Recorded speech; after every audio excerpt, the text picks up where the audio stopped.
Salut à toi, bienvenue dans cette nouvelle PAQ. Aujourd'hui, je vais te parler du fait d'être capable de cacher ses faiblesses au tennis de table. Alors, on dit en général donc, que le tennis de table, c'est un sport, euh, une partie d'échecs à haute vitesse et à haute intensité. Et c'est vrai comme c'est faux, parce qu'effectivement, tout va très vite, mais en même temps, on a des périodes de coupure. Donc, on doit être capable d'analyser très très vite tout ce qui s'est passé, les points, mais en même temps, on doit enchaîner toutes les 10 à 15 secondes avec un nouveau point.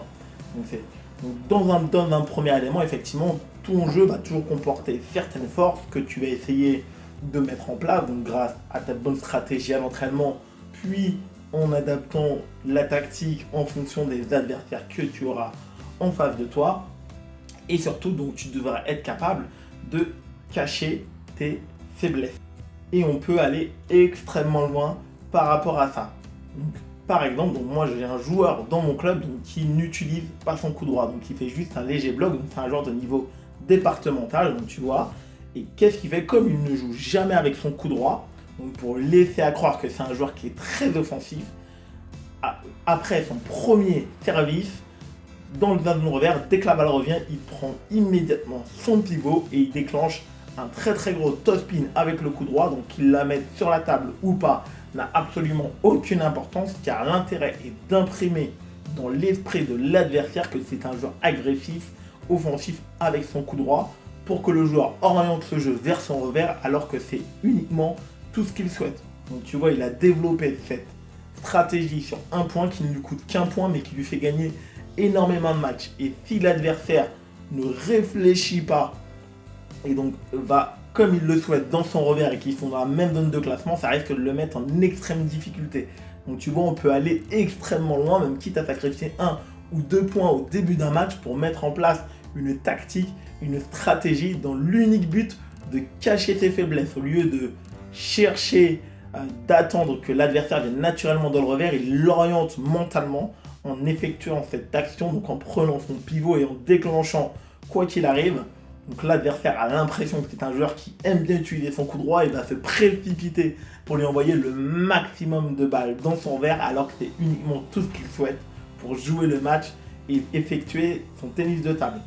Le deuxième point que je voudrais aborder, c'est surtout ne donne pas d'informations à ton adversaire. Donc tu dois être capable de contrôler ton attitude. Donc il va y avoir, peu importe ton niveau, un ensemble de choses qui vont te mettre en grande difficulté.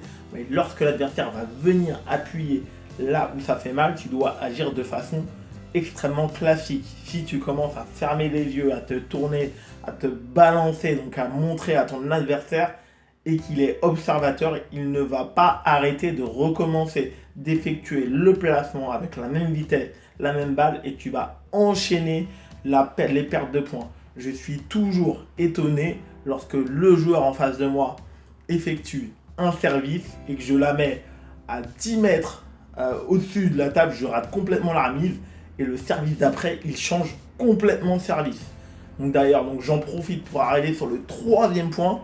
Donc si ça t'arrive que tu effectues un service et que le joueur il rate complètement la remise, refais le même service. Ne surestime pas ton adversaire. Donc je sais que ça arrive également dans la majorité des cas où tu joues des adversaires plus forts. On a toujours l'impression au tennis de table que l'adversaire va tout d'un coup remettre parfaitement un service alors que la balle juste avant, il l'a complètement raté. C'est une illusion complète. Dans le meilleur des cas, le joueur il va remettre juste la balle sur la table en s'adaptant un petit peu. Peu importe ton niveau, donc si tu es en extrême difficulté sur un service, tu ne peux pas, car on n'a pas le niveau technique nécessaire pour passer d'une remise extrêmement passive à une remise agressive. Tout simplement. Ça, c'est vraiment réservé aux joueurs de haut niveau, donc aux joueurs professionnels qui sont capables de faire la faute immédiate sur un service et la balle suivante d'être capable de passer sur une remise extrêmement agressive. Donc pour nous, pour les joueurs amateurs, même pour moi, je peux t'assurer, si tu me joues et que je fais la faute tout de suite, lorsqu'il faut recommencer le même service, c'est à l'adversaire de te prouver que tu ne dois plus utiliser le service. Et pour cela, il ne faut absolument pas que tu lui montres que le service t'a gêné. Donc garde une attitude absolument classique, replace-toi, essaye de faire comme si c'était une balle tout à fait classique.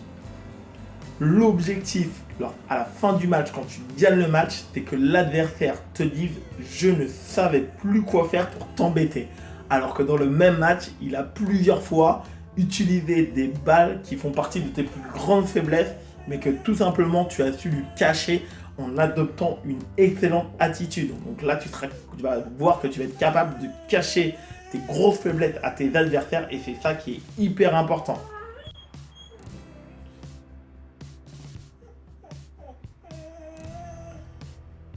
La dernière chose dont je voulais te parler, donc c'est la seule chose que l'adversaire doit lire sur ton visage, c'est de la détermination. Donc là, et tu peux à la table créer un climat tendu dans un très bon esprit, comme moi j'aime bien le faire, donc dans un esprit de compétiteur et pas du tout pour gâcher l'ambiance générale dans la salle.